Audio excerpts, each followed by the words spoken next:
Buenas para todas, para todos, para todes, ¿cómo les va? Arrancamos este espacio en el que, bueno, ya sabemos que vamos a intervenir, a reflexionar, a criticar, a leer, a leernos, sobre todo en esta nueva dimensión que tiene que ver con el contexto actual, que no es el contexto ni de nuestra mamá, ni de nuestro papá, mucho menos de nuestros abuelos o abuelas, y que continuamente está cambiando, resignificándose, transformándose como una oruga en mariposa y en otras orugas y en otras mariposas.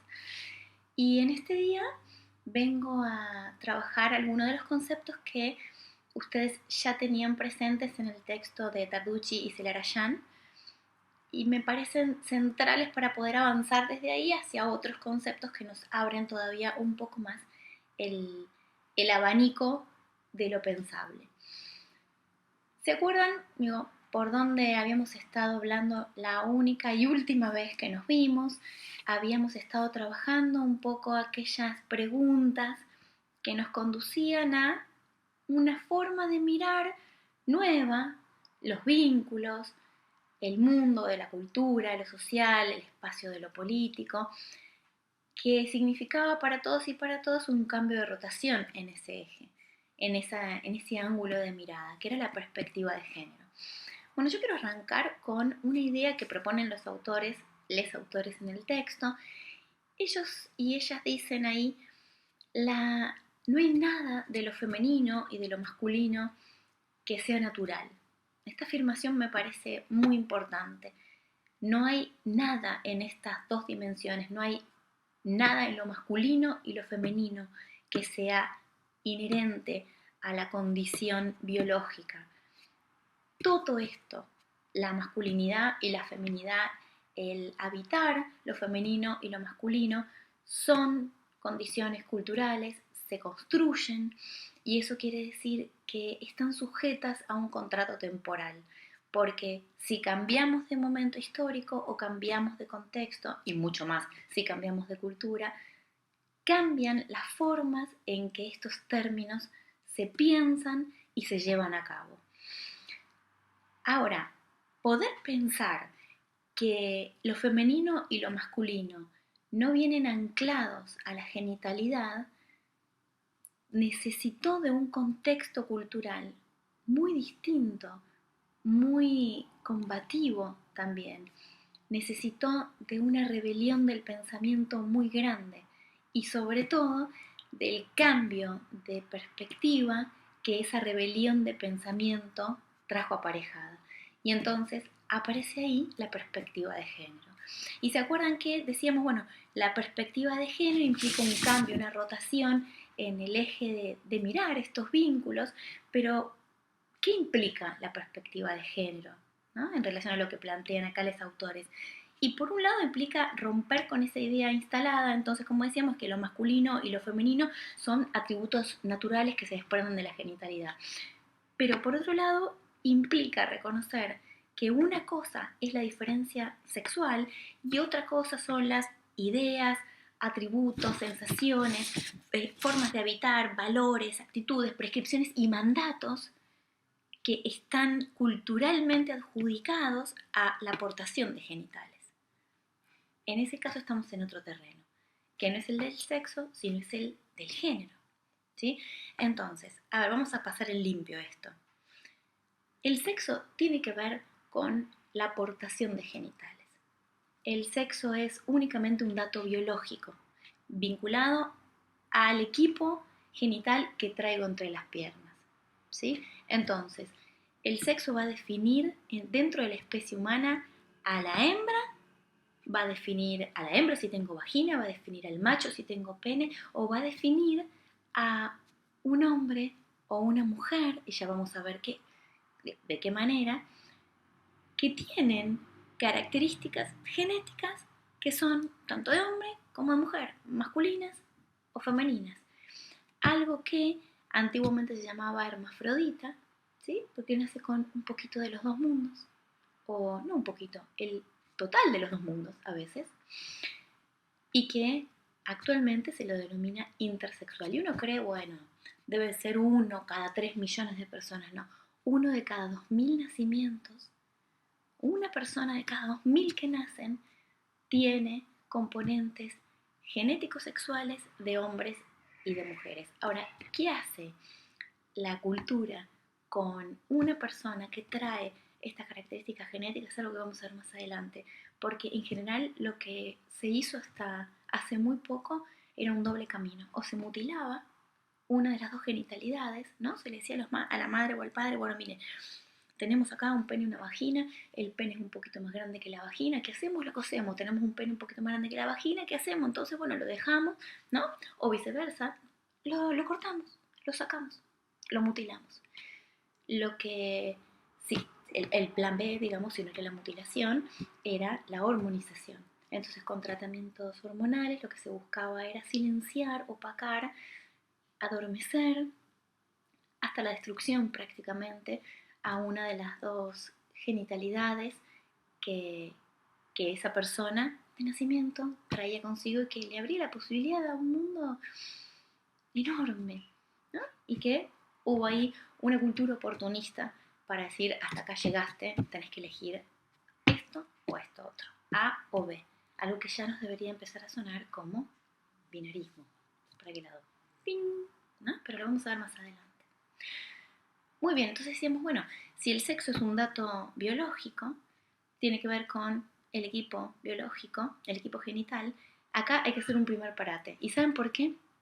Porque todos nacemos, todos, todas, todes nacemos con algo entre las piernas, pero ese algo que tenemos entre las piernas no define quiénes somos. Esto tiene que quedarnos absolutamente en claro, ¿sí? Entonces, una cosa es hablar de sexo y otra cosa es hablar de género. Y esta diferencia necesitó que existiera una perspectiva, una forma de mirarnos a los seres humanos y a los vínculos que tenemos entre las personas completamente diferente.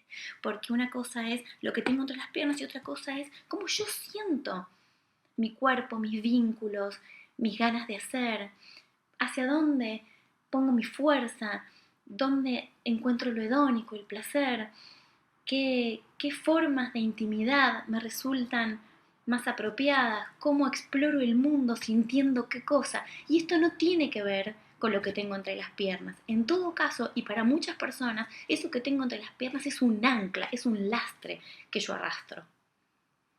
Entonces, lo que tengo entre las piernas no debería ser nunca un lastre. Debería ser el trampolín desde donde salir a explorar y conocer el mundo. No un lugar para quedar, ¿no?, anclado y clausurado.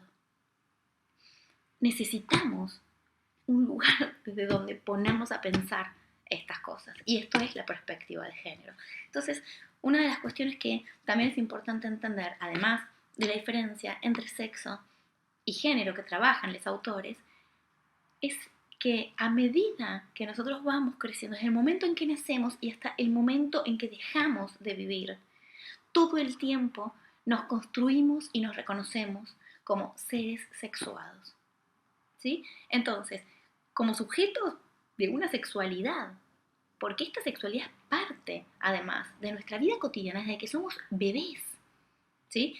Nos enfrentamos al increíble desafío de la sexuación, vale decir, le damos sentidos y vivencias a esa sexualidad. Entonces acá viene la pregunta obligada, ¿no? ¿Qué es la sexualidad? Y yo tengo un autor que les traigo que se llama Michel Foucault, que es un filósofo, pensador, escritor francés. Se murió, si yo no recuerdo mal, en 1984. Y el tipo decía, hablando de la sexualidad es una experiencia histórica. ¿Entienden lo que significa esto? La sexualidad es una experiencia histórica. Eso significa que las formas en que yo exploro, vivencio, hablo de, escucho, atiendo a la sexualidad, tienen que ver con mi contexto histórico. Entonces, cada contexto histórico genera el paquete de discursos y de prácticas que habilitan un camino posible a la sexualidad. Y ojo, si así como cada momento histórico se encarga de labrarte el camino para que vos transites una sexualidad orientada a las necesidades y a los temores también de cada momento histórico, ¿no? Porque vamos a decir la verdad, cada tiempo histórico también le tiene miedo a algo, hay un miedo específico. Y entonces muchas veces, en función de este miedo específico que uno tiene como telón de fondo, ¿no? Genera y despliega un montón de acciones. Entonces muchas veces el miedo específico era la emancipación de la mujer. Y qué casual que en ese contexto donde la mujer aparecía mucho más empoderada y se encontraba con otras mujeres a discutir eso de política, a discutir aspectos sociales, a discutir lo que les pasaba dentro de la casa, a discutir el tema de la violencia machista.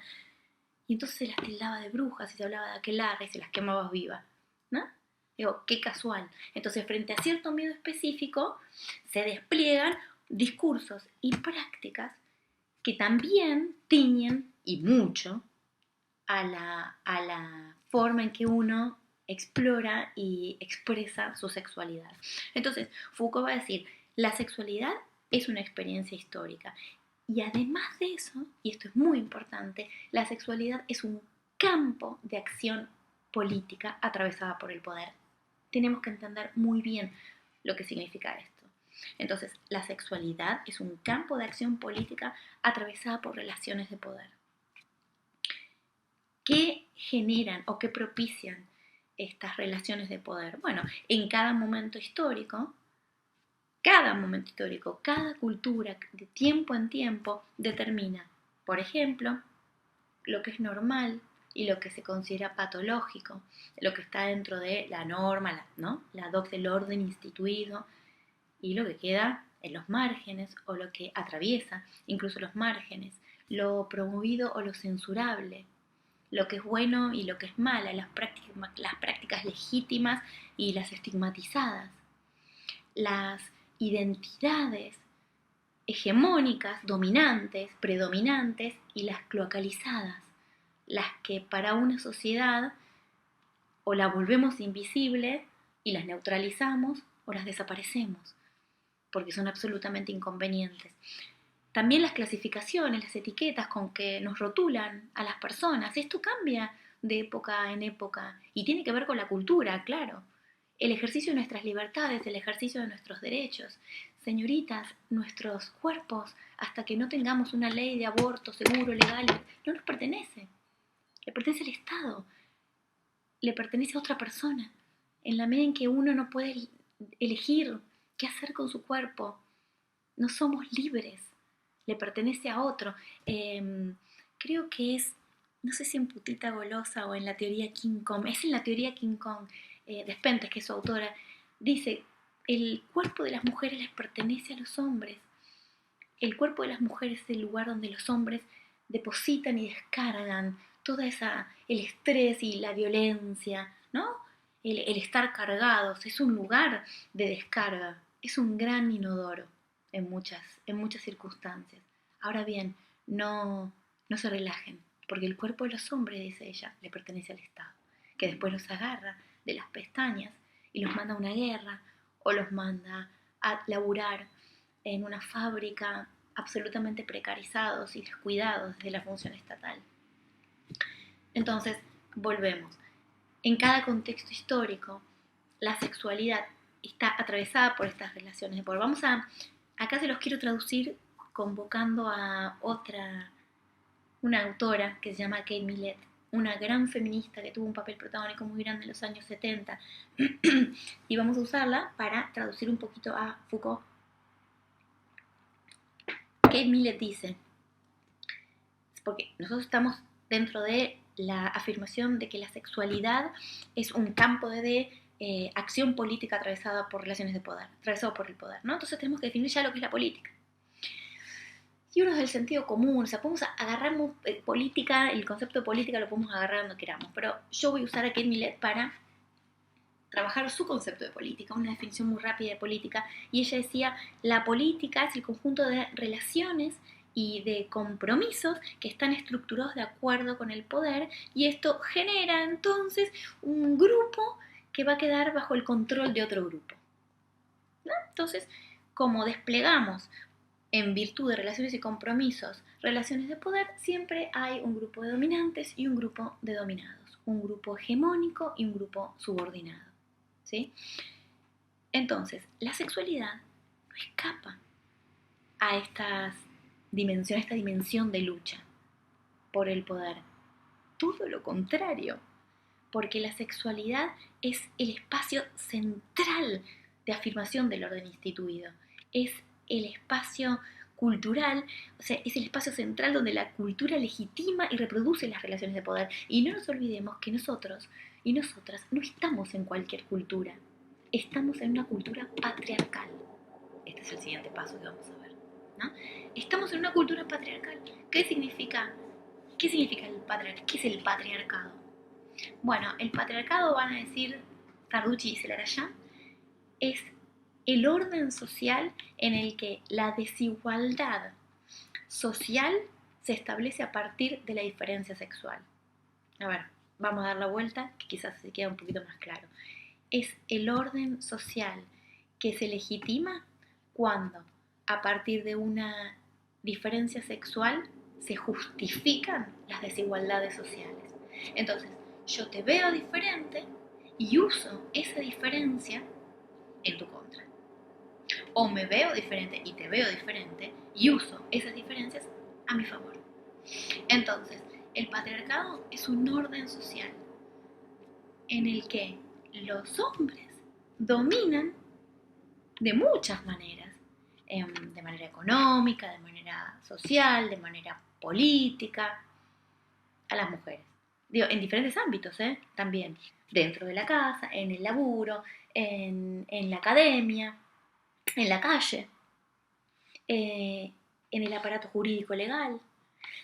Entonces, donde los hombres tienen una serie de privilegios que no tienen las mujeres. Y a partir de... ¿Quién quiere abandonar un privilegio? ¿Saben qué? Hay que ser muy valiente. Primero, para reconocer que uno tiene un privilegio respecto de su compañera mujer. Y segundo, para dar un paso atrás y estar dispuesto a renunciar a ese privilegio. Entonces, todos aquellos que se dicen, ¿no?, varones antipatriarcales, varones en deconstrucción, despatriarcalizados, yo primero digo, ¿sabes qué? Con ser empático, con decirle a una mujer, sí, che, flaca, mira, entiendo lo que te pasó, me puedo poner en tu lugar, lo que te acaba de pasar es un horror, es un espanto, ese es un paso, pero no alcanza. Porque lo que verdaderamente alcanza y el momento en que realmente un varón se vuelve antipatriarcal o se despatriarcaliza es el momento en que renuncia voluntariamente a sus privilegios. Privilegios que se gestan en la cultura. Privilegios que se van a expresar de muchísimas, absolutamente muchísimas formas. Entonces, tenemos un orden social donde los hombres dominan de diferentes maneras y con diferentes instrumentos a las mujeres, donde tienen privilegios que ellas no tienen y gozan de derechos tácitos, muchas veces explícitos, que ellas no tienen, donde esto va a teñir todos los vínculos entre hombres y mujeres. Entonces, si decimos que la política es ese conjunto de relaciones y compromisos que utiliza el poder como forma de establecer las reglas de juego en estas relaciones y que a partir de usar el poder como reglas de juego va a haber quien mande y va a haber quien quede en un lugar de subordinación, la sexualidad no es ajena a esta lucha de poderes. Todo lo contrario, es un terreno absolutamente central donde se pone en juego y se dimensiona más que nunca las relaciones de poder y dominación. Eso quiere decir entonces que el sexo y la sexualidad son dos categorías absolutamente impregnadas de política. El sexo y la sexualidad son políticas. Por eso Kate Millett en los 70 dijo, lo personal es político. No hay nada que no sea político. Mi vida privada también es política. A mí no pueden venir en mi casa y cagarme a trompada y que eso quede de las puertas de la casa para adentro, como pasaba hasta en los titulares de los diarios de hace unos años atrás. No pueden hablar como si yo hubiera recibido una paliza, porque hasta ese término lingüístico me infantiliza. Yo no recibo una paliza. Yo no soy un niño o una niña Menos que menos, no, nadie debería recibir una paliza. Digo, pero a un adulto no se le da una paliza, un reprimendo. No se le da un correctivo. No es eso. Lo que está pasando es violencia. Entonces, la ley tiene que llegar hasta ahí. Pero eso también necesita que cambiemos el eje de pensamiento y de rotación de nuestra forma de ver. Incluso lo que pasa dentro de la casa, incluso lo que pertenece a la esfera de mi vida privada. Lo personal, lo que es mío, lo que parecía que solo soy dueña yo de las puertas de la casa para adentro, eso también es político. Entonces, hasta ahí también me puede resguardar y guarecer un Estado. Y si no está el Estado, serán mis compañeros y compañeras de lucha, hasta que el Estado se haga cargo. Volvemos entonces, estos papeles por todos lados, con cosas que no me quiero olvidar de decirles. Esto es muy importante también. Así como desde una dimensión política se usa el concepto de sexualidad para hacer referencia sobre todo a aquellas sexualidades que están normatizadas, ¿no? Sexualidades que se consideran normales, vamos a ponerle muchas comillas, ¿no? Cada cultura determina lo que en una sexualidad, de una sexualidad es esperable. A eso iba, ¿sí? Y se piensa como normal. Muy bien, estas son sexualidades hegemónicas, ¿sí? Dominantes. Ahora, todo aquello que no quede en el campo de lo hegemónico va a ser estigmatizado o invisibilizado, o las dos cosas, ¿sí? Entonces, a quien se ajusta a una sexualidad que en ese contexto histórico es pensada como dominante y por lo tanto como natural, con esta falsa atribución de que lo que uno trae entre las piernas y la forma de vivirlo es natural, que ya sabemos que no, lo único que es natural es el tipo biológico, pero la forma de vivir absolutamente todo eso, todo lo que se dispara de ahí en adelante no es natural, es absolutamente cultural, pero te hacen creer que es natural, o sea, te hacen creer que si vos tenés vagina, te van a gustar los bebés. Que si vos tenés vagina, los vas a poder cuidar mucho mejor que su papá. Que si vos tenés vagina, te va a encantar lavar y planchar y cocinar. Y sabés que vas a cocinar bien. Y lo mismo, ojo, porque si tenés un pene con testículos, te va a gustar agarrarte a trompada y cagar a trompada, ¿no? Y te va a encantar tener una nómina de compañeras sexuales, porque total, tiqui tiqui, no, esto pasa como agua, porque cuanto más mejor. Eso sí, no falles nunca, ¿eh? Te dice, porque el macho no falla. Ojito acá, ¿sí, no? Entonces, si tenés un pene y dos testículos, te tienen que gustar las minas y te tienen que gustar mucho las minas. Y tenés que ser inclaudicable. ¿Y sabés qué? Te tiene que gustar el fútbol también. Y no me vengas a vestirte de rosita, porque es medio raro, bueno, ahora que te dicen, vos ahora está como más de moda. Entonces, fíjense cómo lo que cada cultura y cada contexto histórico determina como formas de habitar esa sexualidad no son naturales, son totalmente artificiosas. Y todo lo que no encaje acá va a ser absolutamente perseguido. Entonces, decíamos hasta hace un rato, esta idea de binarismo, ¿no? Toda sociedad, en general patriarcal, se funda y utiliza esta categoría central que se denomina binarismo. O sea, se funda en este pilar conceptual básico. Entonces, la gran pregunta es, ¿qué es el binarismo? Bueno, el binarismo es la categoría que una cultura utiliza para dividir a los seres sexuados en dos grandes equipos, hombres y mujeres. Ahora, ojo, estos hombres y mujeres que una cultura determina como los dos equipos posibles, ¿no? Normales, posibles y esperables, son complementarios, es decir, enganchan como las piezas, no se piensan así, como que enganchan perfecto, como las piezas de un rompecabezas, y son excluyentes entre sí. O sea, si vos sos mujer, no sos varón, ahí se acabó el asunto. Si sos varón, no sos mujer. Si sos mujer te tienen que gustar los tipos, si sos un varón te tienen que gustar las minas, no hay otra posibilidad, no me venga con nada raro, no me venga con nada, ¿no? Extraño. Y todo lo que quede por fuera de estas categorías va a buscar suprimirse. Y si no se puede suprimir, se va a buscar acallar. Y si no se puede acallar, se va a buscar en cuarentenar. Y si no se puede en cuarentenar, se va a buscar ridiculizar. Y si no te puedo hacer nada de todo lo anterior, te voy a recontra recagar a trompada. Pero algo voy a hacer, porque la cultura algo hace con todo esto. La cultura de la desigualdad, la cultura patriarcal. Entonces, volvamos. Sobre estas categorías, hombre y mujer, pesa una exigencia muy grande. Porque vos te dicen, listo, a ver, señor, soy médica. Acaba de nacer un bebé. Le abro así, a ver, ¿qué tiene? Mire usted, tiene una vagina, es mujer. Primer sello. Eso se llama asignación de sexo. Claro, cuando hay un pene y una vagina solamente, ¿no? La cosa parece más sencilla, pero cuando traen las dos cosas, ¿qué hago? Bueno, decidimos, ok, te asigno un sexo. Muy bien, pero yo te asigno un sexo y ahí al toque nomás le doy a tu mamá, que va a abrir pegadito a vos, ¿no? Es como una cadenita. Bueno, yo te doy entonces a vos un sexo y te voy a dar un manual. Y en este manual te voy a decir exactamente lo que se espera de vos porque tenés eso entre las piernas. Entonces, vos tenés un sexo determinado, te voy a dar el manual correspondiente. ¿Sos mujer?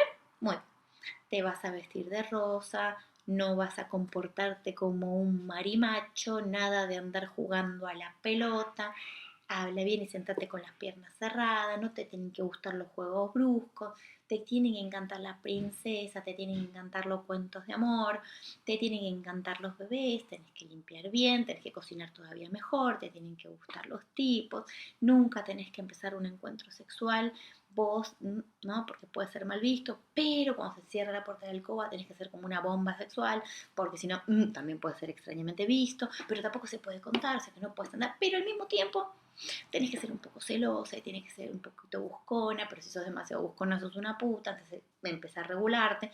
Y por otro lado, tenés que ser un poquito gastadora, pero no de tu plata, de la plata del otro, ¿no? Porque además tenés que ser un cachito mantenida. Ahora, no tan mantenida, porque si no ya no encajás en el modelo de mujer que necesita cierta independencia económica. Entonces vos vas siguiendo una nómina, tiqui, tiqui, tiqui, tiqui, y a vos te dicen lo que tenés que hacer a partir de lo que tenés entre las piernas. Y aparte de todo eso, ¿no? Te orientan la forma de explorar y vivir tu sexualidad de forma tal de seguir yo teniendo valeritas, ¿no? Yo soy Valeria, entonces me subo a este caballito, leo las reglas de ser una Valeria, Valeria siglo XXI, voy tildando, ¿no? Esto lo voy haciendo, pi, pi, pi, pi, pi, pi, y llegó el momento de reproducir valeritas. Entonces voy a reproducir valeritas y voy a generar las condiciones para que si yo tengo una valerita, esa valerita sea absolutamente funcional y resguarde esa misma cultura patriarcal, porque no voy a generar una valerita que venga a prender fuego todo el sistema, ¿no? Al mismo sistema no le convendría. Pero ¿qué pasa si una valerita quiere prender fuego el sistema? Entonces el sistema va a intentar prender fuego a Valerita. Eso tiene que quedarnos claro. Ahora, entonces, el concepto de género es precisamente el que nos viene a decir, tranquilicémonos, es momento de ponernos a pensar. Es momento de que vos me digas quién sos para vos, cómo vos te sentís. ¿Quién te gusta? ¿Qué te genera deseo? ¿Qué te da ganas de vivir? ¿Qué mundo querés para vos, para la gente que querés? Cerrar los ojos, decime a quién amás. Y entonces vamos a construir el mundo que vos querés para esa persona. Ahora decime vos, ¿qué tanto te querés? ¿Vos quién sos? ¿Qué sentís? ¿Qué pensás? ¿Qué ropa te gusta usar? ¿Qué ropa querrías tirar a la miércoles? Prendela a fuego, te regalaron algo que no te hace feliz, a lo Mericondo, tíralo a miércoles, regaláselo a alguien, hay un montón de gente que le haría feliz. No te pongas nada que no te haga feliz. No te pongas ningún discurso que no te haga feliz. No te pongas la etiqueta de otro que no te haga feliz. No te pongas una profesión encima que no te haga feliz. No te pongas un tipo encima, no te pongas una mina, no te pongas una amenaza, no te pongas un hijo encima que no te haga feliz y que es un lastre para vos en la vida. Hay un manifiesto que vamos a ver más adelante de Revuelta Feminile que decían, estamos hartas de criar hijos que se convertirán en pésimos amantes. Entonces, alguien tiene que decir, hasta acá llegamos. A lo Simone de Beauvoir en La mujer rota. Estoy harta, dice, harta, harta. Y este hartazgo tiene que ver con las etiquetas que el propio sistema patriarcal te pone, utilizando las categorías binarias. Vos sos mujer o sos varón, sos hetero, ¿no? ¿Te gusta el otro complementario? ¿Te gusta el otro excluyente? ¿O sos un paria? No es que sos homo, sos un paria. O te gusta la sexualidad así como te la estamos dando, empaquetada, no cerradita, como una lata y medio masticadita para que te la tragues rápido y se metabolice y nadie pregunte nada, o quedás excluida. Ahora, el binarismo viene de la mano de otro concepto central, de otra forma de estructurarnos como cultura, de ponernos, no, las anteojeras de los caballos, vamos tiqui, tiqui, tiqui, todos en la misma dirección. Y es la heteronormatividad. Entonces, nosotros vivimos en una cultura que es heteronormativa y que es patriarcal y que es cisgénero. ¿Qué es el cisgénero? ¿Ah? Esto lo van a tener que responder ustedes. Yo supongo que ya más de uno y de una lo saben. Pero bueno, si no lo sabemos, por supuesto, lo vamos a ir viendo en los próximos encuentros. ¿Qué es la heteronormatividad? Básicamente es la heterosexualidad obligatoria. Nosotros vivimos una cultura heteronormativa. A vos te dicen, lo normal y lo esperable de vos es que te guste el otro sexo, ¿sí? Y que nunca te cuestiones de ninguna forma que algo distinto a eso pueda llegar a gustarte. Ahora, si te gusta algo diferente a todo eso, nosotros nos vamos a encargar de que deje de gustarte. Bueno, me parece que ya por el momento estamos llegando a un punto final. En este caso, espero que todos y todas lean ese trabajo magnífico de Tartucci y Celarayán. Y el siguiente aspecto que nos va a tocar analizar, y es muy, pero muy importante, yo di demasiadas pistas a lo largo de este video, es qué es el patriarcado.